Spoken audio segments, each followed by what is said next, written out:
Can I just show you my blanket? Yes. It's only nearly a little bit started. Oh, it's so cool. She's laughing at the fact that I said cool. I'm laughing at how fucking not cool she sounded it then. She's saying I'm not cool. I know, she's taking the piss. Which is unlike Josie. That's true. She says that you That don't looks wicked. think it's cool. I do think it's cool. Do you actually? I would love one. It's going to take too long to make, so I can't make you one, I'm afraid.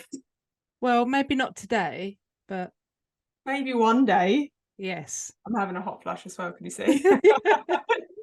I'm so over this. No, we've recorded a lot this week, so I don't feel like I've got anything to say. Yeah, I know. Nothing's happened. Nothing's happened. No, it's chemo day today, so I get lots of treats, which is nice. For lunch, it's chips for lunch because I found coming up to the last few rounds of chemo that if I have a full stomach of like carbs, then I don't tend to feel quite as sick. So chip shop chips for lunch. That was going to be my next question. Are they chip shop chips or chip shop like fries? No, chip shop chips. Oh, I've been craving chip shop chips for the longest time. Yeah, chip shop chips. Loads of vinegar, loads of salt. No vinegar. Oh, no. I have to have them swimming in vinegar. No. And then Josie drops me off at chemo. While I'm at chemo, she goes to Tesco and she generally gets me every single week. Every single chemo, she buys me new flowers. Oh. So she always comes to the hospital, picks me up with a new bunch of flowers. And then normally something yummy for dinner and dessert. Just something yummy. Yeah. Anything yummy. Sounds good. And then I come home and do a sleep. That sounds like a great day, actually, apart from the bit when you're actually having chemo. Yeah, it's not the rest the of best. It sounds great. Sleeps, sweeties, something yummy for dinner. Yeah. Lolly. Just not chemo. Just not the chemo. Yeah. Random blam, go. Oh, shit now. I thought you were going to catch me out this week, but no. No. Right. Random blam. I climbed Ben Nevis. Which did. For all of the listeners that don't live in Scotland, who don't know what Ben Nevis is, it is the UK's largest mountain. And I don't think we've got that many, really, have we? But I mean, the ones we've got are considerably large. Yeah, this was by far the worst thing I've ever done. Yeah. Not an enjoyable experience. It was not an enjoyable experience. It was not an enjoyable because we did it. I know Claire done it. She obviously smashed it, but because we did it with a guide, she struggled. Yeah, I felt it was so militant, and it was just head down, just one foot in front of the other. And I actually said to the guide, I don't know if I'm being really naive. I just didn't realize how steep they were. Oh yeah, the guys are steep. Said. That's what so Claire steep. Said. She said it's a lot of it isn't even like hiking or walking; it's climbing. It's so steep. Gosh, and but slippery. Then obviously on the way down, it was so much worse on the way down because you're constantly trying not to fall and slip, and it's all uneven, it's all loose, and it's like the side of the mountain right next to you, and it's wet, and it was just torture. So you won't be planning on doing it again next year? Not Ben Nevis, no. I have next year. I've decided because all my chemo will be finished. I've decided that I want to do Snowdon. But that will be at my own pace. I can sit down when I need to sit down. I can eat when I want to eat, and I can actually look at the scenery and take it in instead of having to be like, oh God, I'm the last one and everyone's leaving me behind. Quick. Yeah, that's not something that sits well with you either, is it? What, being last? Well, yeah, just being at the back, or yeah, being rubbish. No, I mean, for me, I'd be like, save yourselves, go on without me. I'll see you on the way back. But I've done it. You did. Amazing feat. Go on. It wasn't amazing feat. They were sore as. Yeah, amazingly painful feat. Go on, random blam, go. I used to do judo, and I fought in competitions for the Southeast. Yep, I used to do that. And this was back in the day when you weren't put in a competition against, you know, your age group or your size or anything like that. It was just purely done on ability and belt. So fighting grown-ass men. Yeah, exactly. Yeah, I was fighting great big chunky like 17-year-old males, and there was little old me at the age of like 9 that was like that. Did you absolutely kick ass though? Yeah, of course you did. Well, everyone says about, you know, you shouldn't fight with anger, you know, because it throws you off, and you know, it's not a professional way to fight and things like that. But I always fought with anger. As soon as I got hurt, I remember thinking, right, that's it, it's go time. Whoop-a! Yeah, and I'd be like, yeah, but yeah, I did well. I wished I'd carried it on though. I wished I still did it like today. Yeah, I think I would have been really good at it. But well, random blams done. Never know where to have my microphone, where I'm going to be too close like this or too far. That's muffled. It's way too close. Looks like I got a black eye, didn't it? Oh yeah. You haven't. Have you been beaten? No. I'll tell you what it is. Since I've been having the chemo, I looked it up and it's a side effect. It's called petechia or something like that. And it's the capillaries where your iron is low and everything else is fucking low. The capillaries like leak. So I've got all these like little red spots everywhere, and I got one come up here, so it looks like I got a bloody black eye. A bloody black eye. A bloody black eye. Bloody black eyes. Yeah.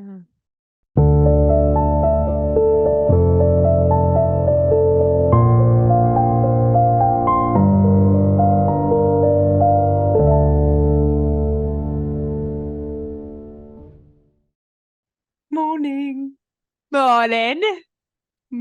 Morning, everyone. Happy almost Halloween. Yeah, we've got a great episode planned for Halloween, guys. It's going to be our first like dual episode. Won't it? So it's the first one that we're going to actually do together. However, that's not yet. So today's episode, I've gone with a slightly more creepy, not Halloween-y theme, but kind of. So my thinking behind it was Halloween is one of my favourite times of year. So I was thinking, what do I love about Halloween? And I thought, I love watching horror films. I love like hearing scary stories. And I thought, actually, that's the biggest part of what I love about Halloween is hearing creepy, scary stories. So what I'm going to do today, this is how it's going to go. The title of the episode is Urban Legends, True or False. Oh, okay. Part 1. I'm going to tell you some tales, scary tales, and you're going to decide if they're based on a true story or a load of baloney, as Judge would say. You guys listening can join in too. If you're listening at work and you want to play along, just pause the episode when I ask true or false, and then have your vote. Let's go. Story number 1. Charlie No Face. So the legend goes, kids in the Pennsylvania area in the mid-20th century would tell each other the story of Charlie No Face, a man with no face who haunted an old railroad tunnel every night. This story was famous, and teenagers would dare each other, even sometimes double dare each other, to walk along alone through the dark tunnel, or even walk into the forest on their own to look for him, to see if you could confront Charlie No Face. If you got too close, it was game over for you. True or false? Is there any more details about Charlie No Face? That's the urban legend. That's the story that they would tell each other. Charlie No Face wanders the forest and the abandoned railway tunnel, and if you got too close to him, it was like that was the end. Did any children go missing? Just need some truth to that's the story. Yeah, that's the legend. Well, I watched the beginning of a documentary about alien encounters the other day, and a lot of the children said that they saw somebody with no face, and there was an alien that had come off the ship or whatever, and it had no face. Yeah, alien No Face. Yeah, this is a cousin of alien No Face. Right, Charlie. Okay, I'm gonna go that it's probably based loosely on somebody or maybe some sort of disfigured man, because the urban legends, they normally start somewhere, don't they? So I mean, probably gonna go look at Slenderman. Slenderman didn't, and no, that started from nothing. He was one of the urban legends, so be careful. Okay, I am gonna say true, but based on loosely on some truth. Okay, right. Sarah's voting for true. The answer is true. Well, in part, anyway. Charlie No Face was in fact a man called Raymond Robinson. As a child, Raymond was actually electrocuted and severely burned. He ended up losing his eye, his nose, and his right arm. His face was badly deformed, and he would regularly go out for walks at night, often wandering into the forest and abandoned railroad tunnel. No dark place was a problem for him because obviously he didn't have any eyes, so no big deal for him. I guess he didn't want to be seen either. Yeah, exactly. He would actually get beaten up quite a lot. So if people would find him just sort of wandering, going for one of his walks, he would get beaten up. But there was also a lot of people that were very kind to him. So it was a bit hit and miss as to whether or not he was going to like literally bump into someone that was going to be nice to him or horrible. But because of this, the legend of Charlie No Face was born. Raymond passed away at the age of 74 in 1985. Oh. Story number 2. The Graveyard Ghoul. Once upon a time, in a small town nestled deep in the woods, there was an eerie and unsettling urban legend that sent shivers down the spines of its inhabitants. It was said that on the outskirts of the town there lived a grotesque creature known as the Graveyard Ghoul. According to the legend, the Graveyard Ghoul was a reclusive being who infested the local cemetery and preyed on some unsuspecting visitors. It was said to be a hunched, disfigured figure with glowing red eyes, long gnarled claws, and rotting flesh that emitted a foul stench. The ghoul would stalk the cemetery at night, dragging its chains through the tombstones, searching for lost souls to torment. Others whispered that it would emerge from its hidden lair beneath the ground, wandering the streets after dark, seeking vengeance on those that had wronged it in its life. As the legend grew, so did the fear amongst the townspeople. Many avoided the cemetery altogether, fearing that they would fall victim to the ghoul's malevolent clutches. Others claimed to have seen glimpses of the ghoul lurking in the shadows, its haunting presence forever etched in their memories. True or false? What exactly is a ghoul? Because I only know what the version of Harry Potter a ghoul is. A malevolent being that drags its chains through the tombstones. I suppose like a ghosty monster type. But I mean, they gave a description in as much as it's a hunched figure, claws, glowing red eyes. Okay.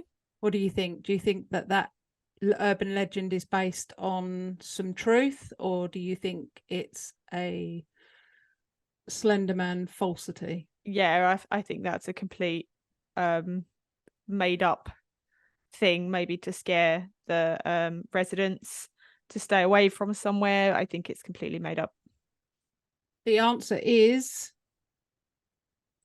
false. The tale of the Graveyard Ghoul was nothing more than a product of collective imagination and twisted storytelling. There was no concrete evidence of such a creature, and sightings were mere fabrications or misinterpretations of nighttime noises and eerie atmospheric conditions. Mm-hmm. Although the urban legend was eventually debunked, it continued to thrive in the imaginations of those who sought a thrill or dared to explore the realms of the supernatural. Story number 3, the Bunny Man. The legend of the Bunny Man originated in Fairfax County, Virginia, in the early 70s. This eerie tale has captivated the imaginations of locals and has been passed down through generations. According to the legend, there was an asylum for the criminally insane in the area, which unfortunately faced overcrowding and funding issues. As a result, the patients were released into the nearby community. Among the patients was a man who was nicknamed the Bunny Man due to his propensity for wearing a bunny costume. Yeah, makes sense. The Bunny Man was armed with an axe and retreated. Oh, not so funny. No, not so cute and fluffy. Retreated to the woods, particularly Bunny Man Bridge, where he would lurk. It was on Bunny Man Bridge that his creepy antics were witnessed by unsuspecting passers-by.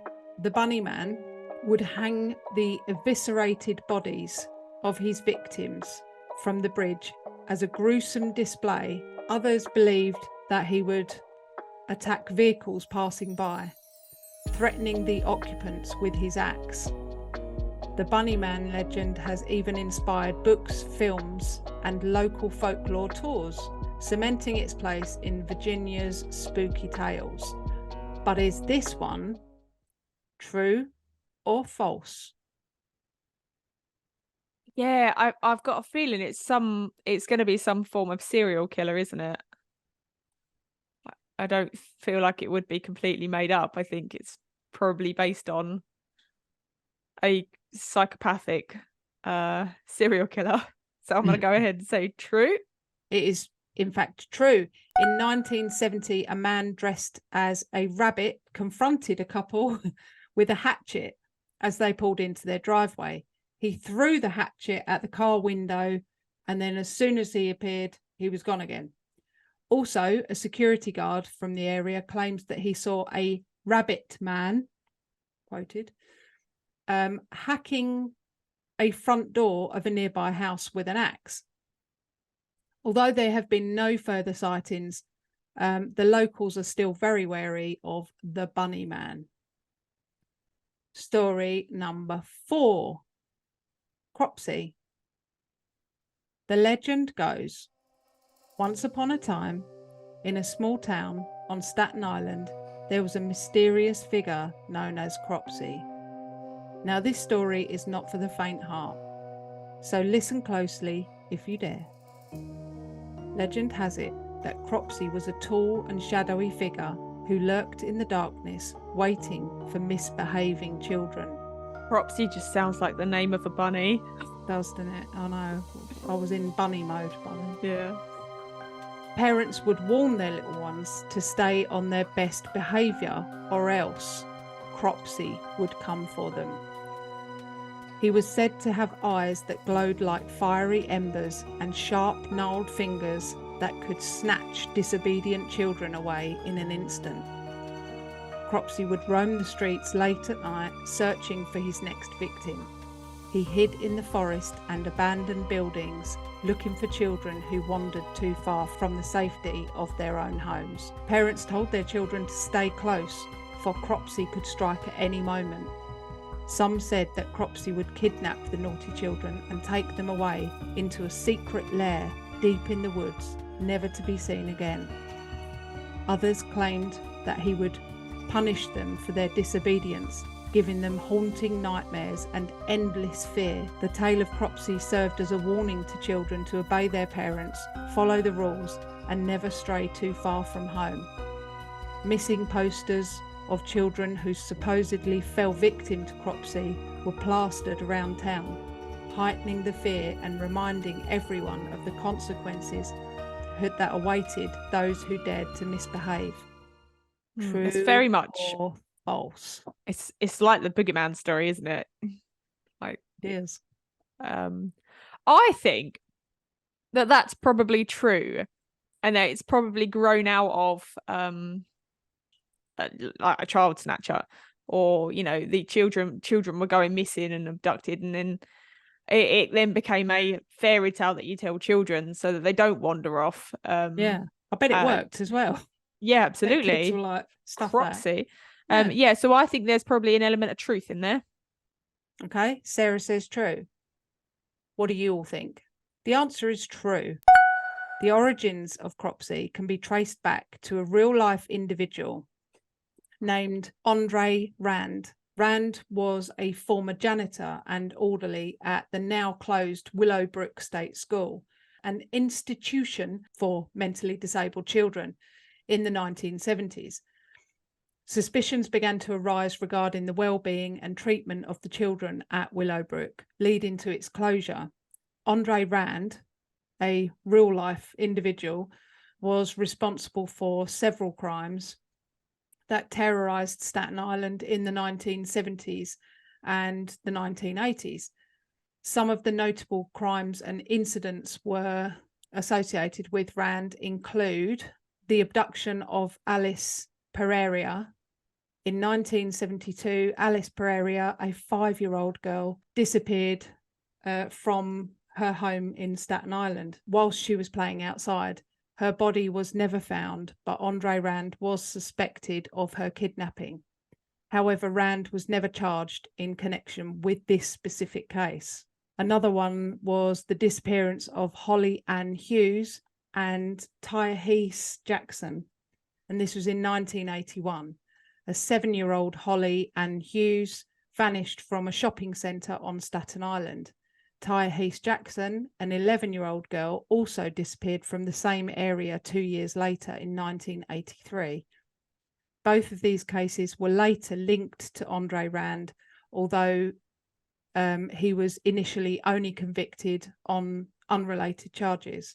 The disappearance of Jennifer Schwager, this is so sad. Jennifer Schwager, a 12-year-old girl with Down syndrome, went missing in July 1987.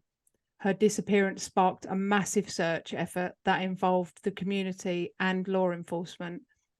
Jennifer's body was sadly found buried on the grounds of the abandoned Willowbrook State School, where Andre had worked as a janitor. In 1988, Rand was charged with the kidnapping and first-degree murder of Schwager. While Andre Rand was never officially charged with the abductions and murders of Holly Ann Hughes, Tyahese Jackson, or Alice Pereira, he was convicted of other crimes. And as I just said, he was also convicted of the murder of Jennifer. So this is where the story of Cropsey came from. Rand was known as Cropsey. He was someone that stalked Staten Island. He was a menacing figure that went after children. Number 5, the gateway to hell. This legend is centered around a location called Stull Cemetery in Kansas, USA. According to the story, Stull Cemetery is a gateway to hell. Amongst the rolling plains of a small town, it is said to be cursed and shrouded in dark energy. Legend has it that on certain nights, particularly during the equinoxes or Halloween, so any time about now, the devil himself appears at Stull Cemetery. He is said to visit the cemetery to perform dark rituals, summon otherworldly entities, and claim the souls of the damned. People who have visited Stull Cemetery claim to have experienced inexplicable phenomena. They speak of eerie whispering, voices in the night, unearthly screams, and even sightings of demonic figures.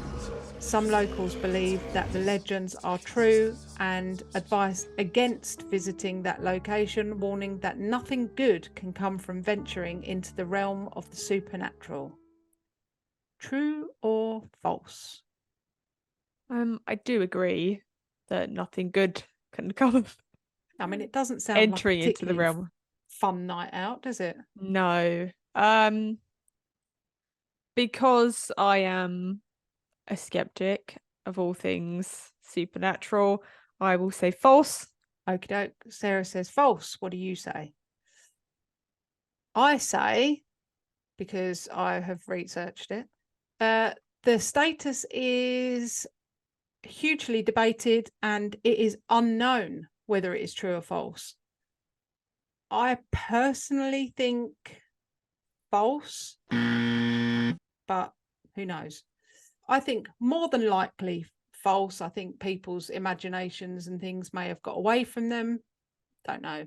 Skepticism shrouds these tales as no concrete evidence, surprise, has ever been found to support the existence of an actual gateway to hell at Stull Cemetery or any other location that we know of.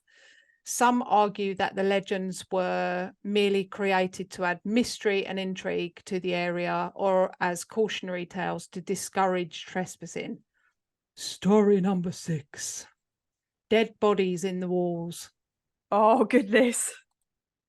I don't want that one to be true. I know.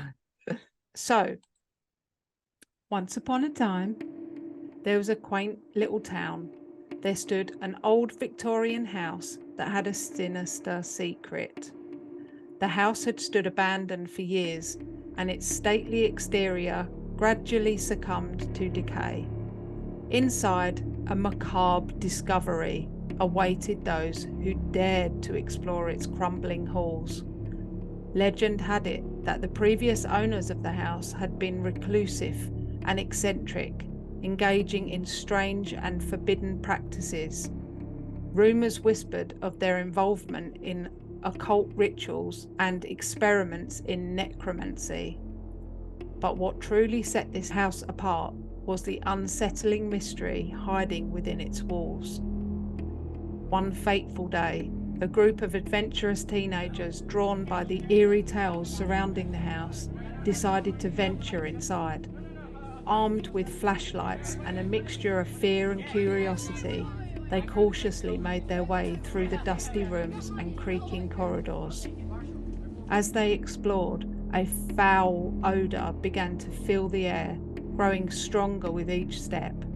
It was putrid, and it was the putrid stench of decay, drifting from an unknown source within the house.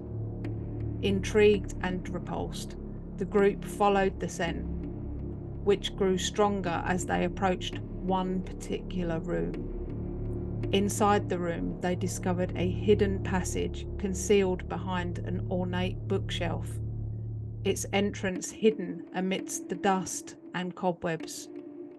With trepidation, the group descended into a secret underground chamber, their flashlights illuminating the sight that would forever haunt their dreams. The chamber was a disturbing makeshift tomb, lined with shelves upon shelves of decaying animal carcasses, rats, birds, cats. a twisted parade of lifeless creatures wrapped in rotting cloth.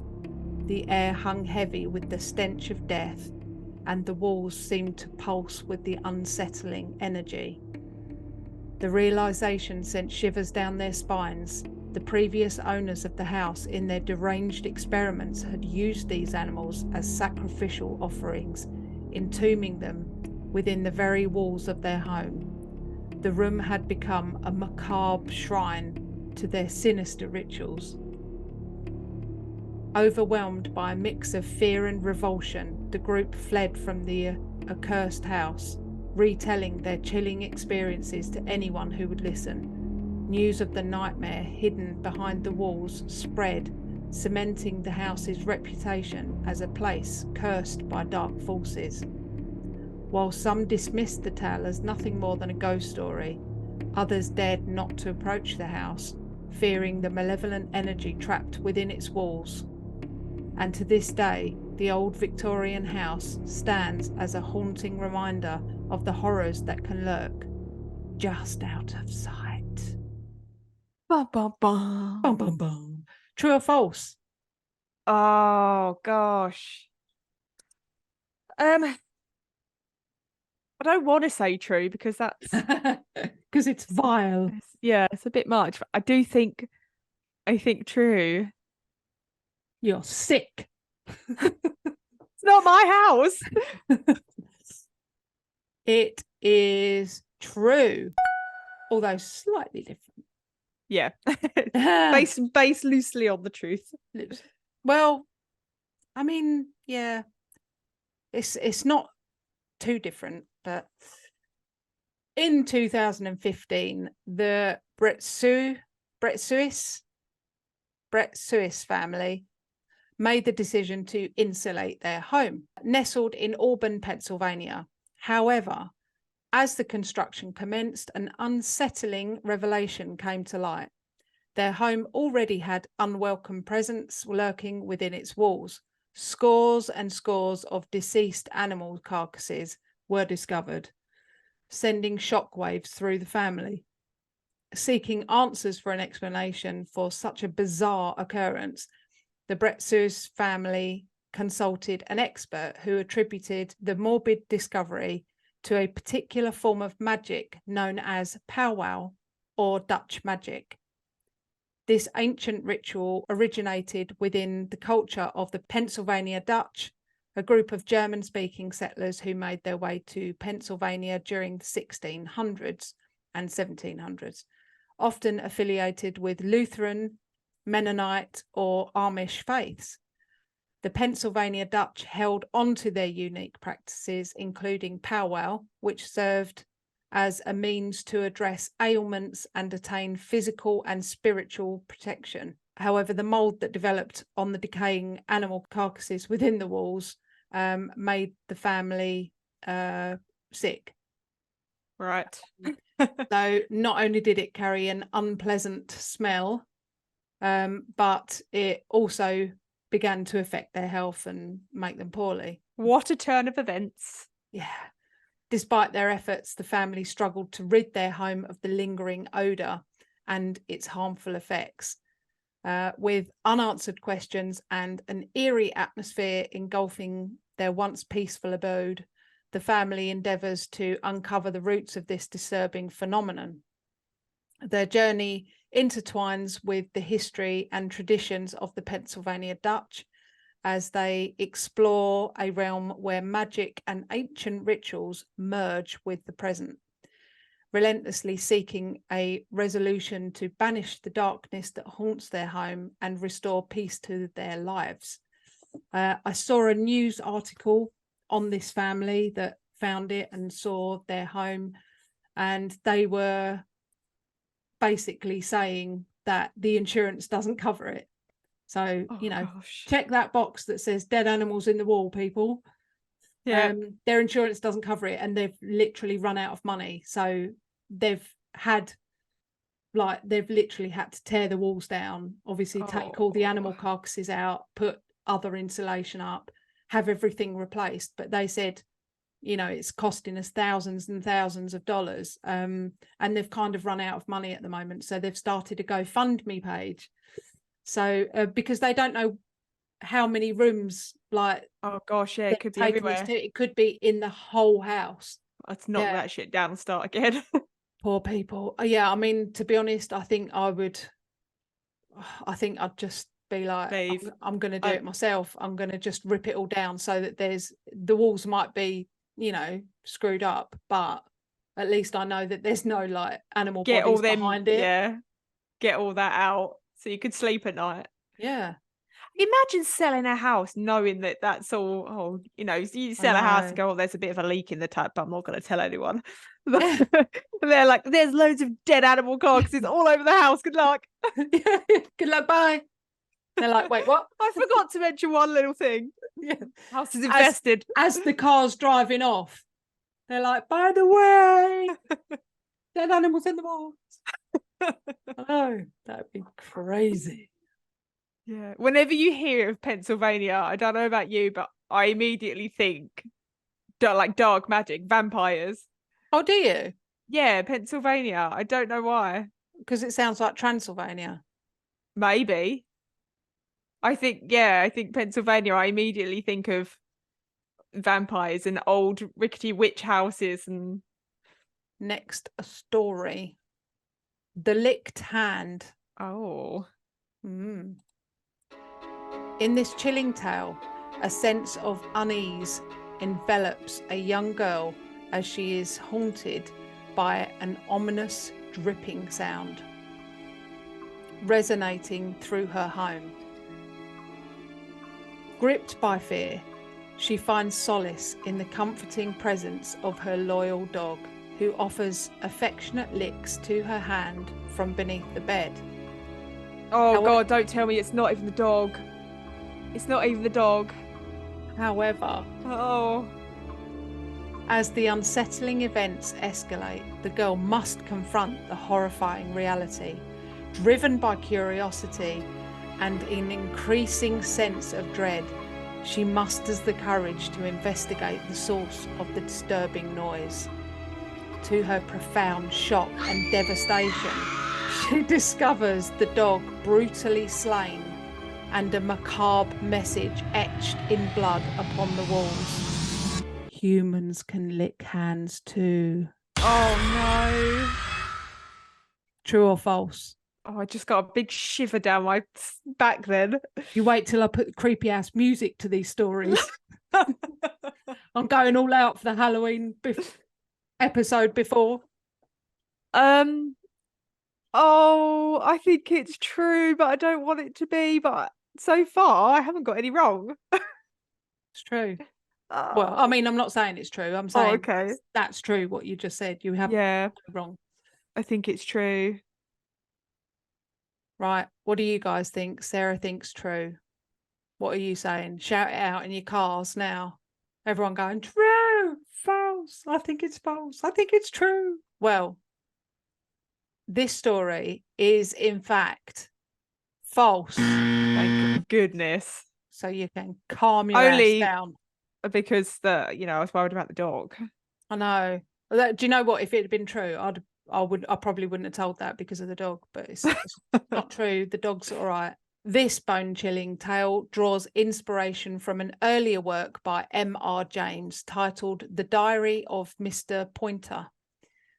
In James's story, a character endures a similar fate, adding an extra layer of intrigue and connection to the narrative.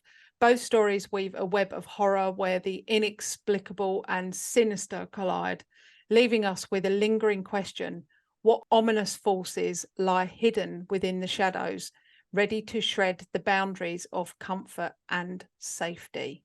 We don't know.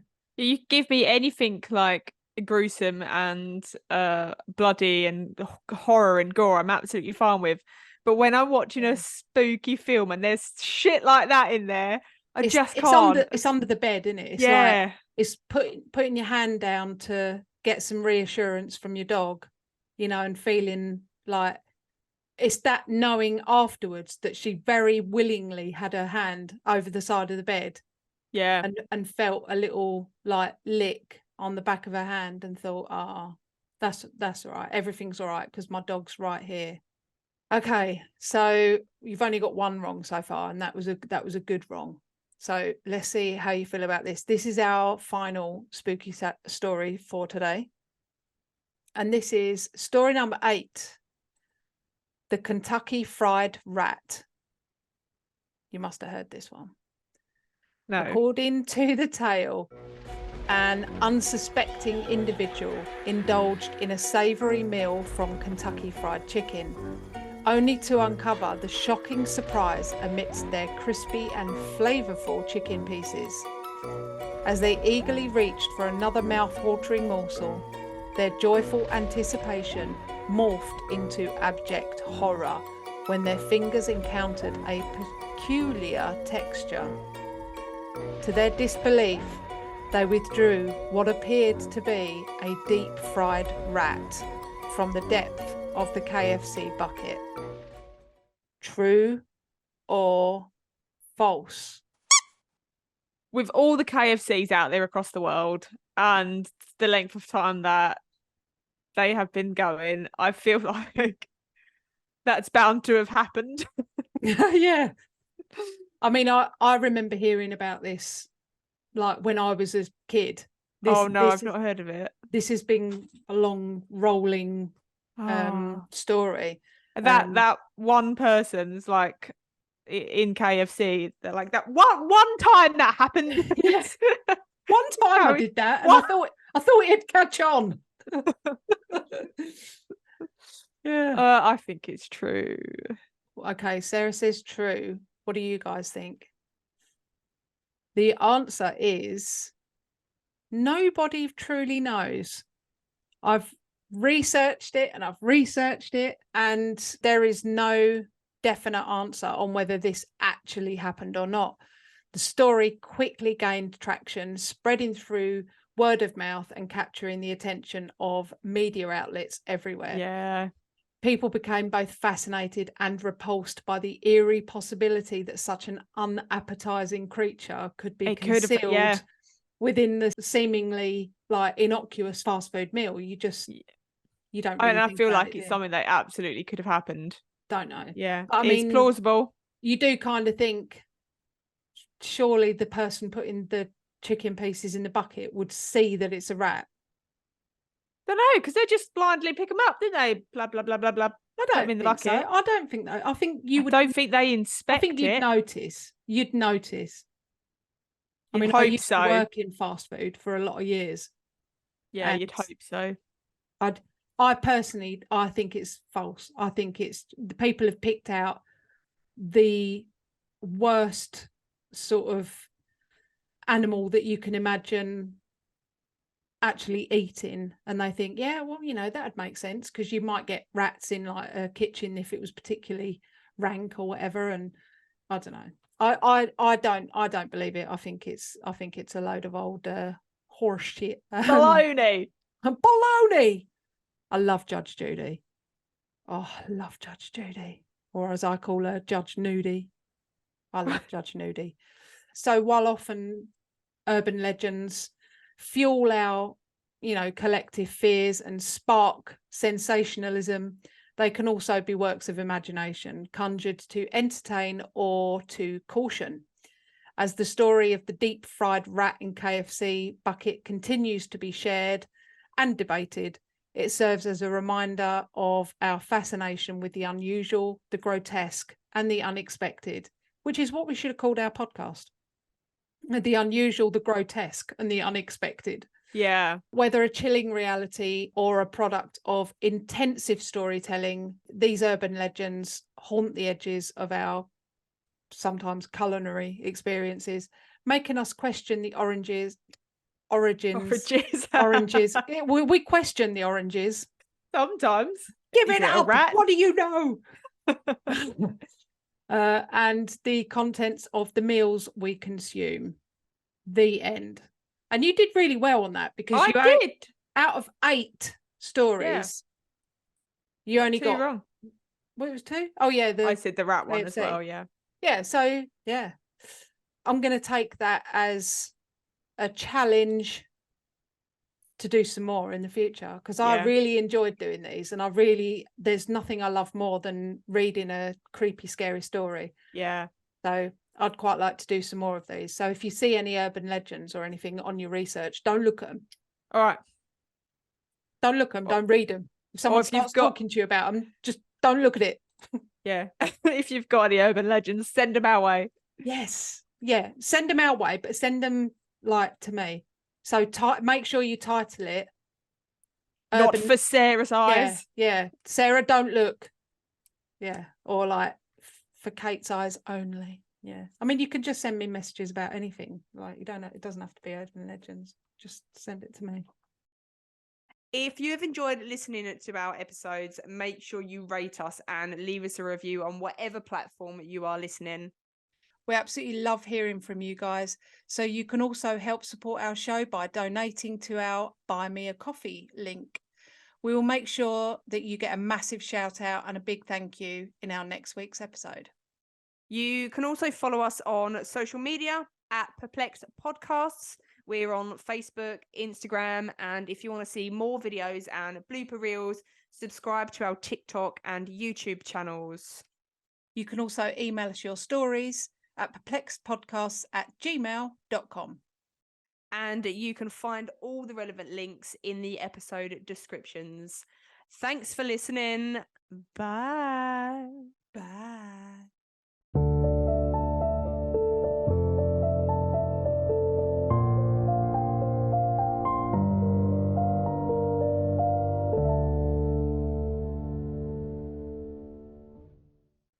Today's episode. No, not yet. Oh, yeah. I know.